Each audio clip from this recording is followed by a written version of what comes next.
If iMovie or Movie Maker are beyond you for this slide casting project, there's another approach here, and this is sort of the low-tech version, which for the purposes of this course are perfectly acceptable.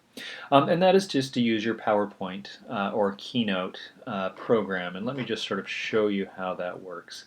I have Keynote, I don't have PowerPoint, but they are the same project. I've created a PowerPoint presentation.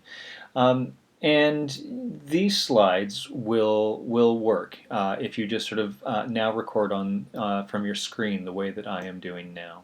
Okay, so what you do is if you've got your slide show up.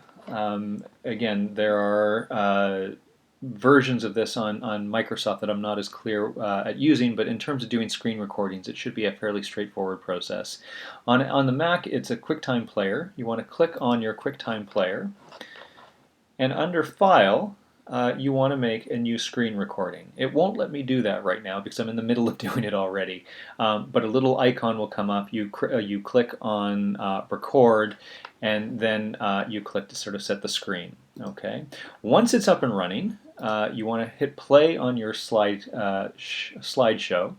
And now you've got your slides already in place, and you can read over them as I'm doing, and slide from one slide to the next, so that you've got the audio and the images working at the same time.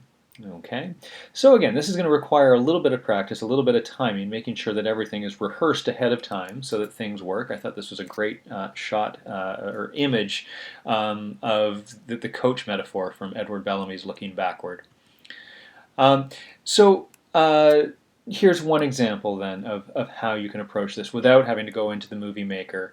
Some word clouds. Without sort of having to sort of go to sort of the technical aspects. I don't think the finished product necessarily works as well or is as tidy, but again, what we're really stressing here is content, and this is one of perhaps the quicker ways just to get that done. So once you've done your recording, this little button will be your off button. Again, fiddle around with QuickTime or whatever, and you can hit stop.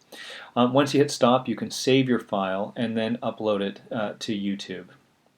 And we'll let you work out how best to do that. But working in YouTube is fairly straightforward. It's a fairly easy sort of click and drag and drop kind of process. So it shouldn't take long. Although, excuse me, again, it does take some time for these things to upload. These are bigger files than a Word document or just a simple image. And as a result, you want to plan accordingly, especially if you have a slow bandwidth at home, like I do.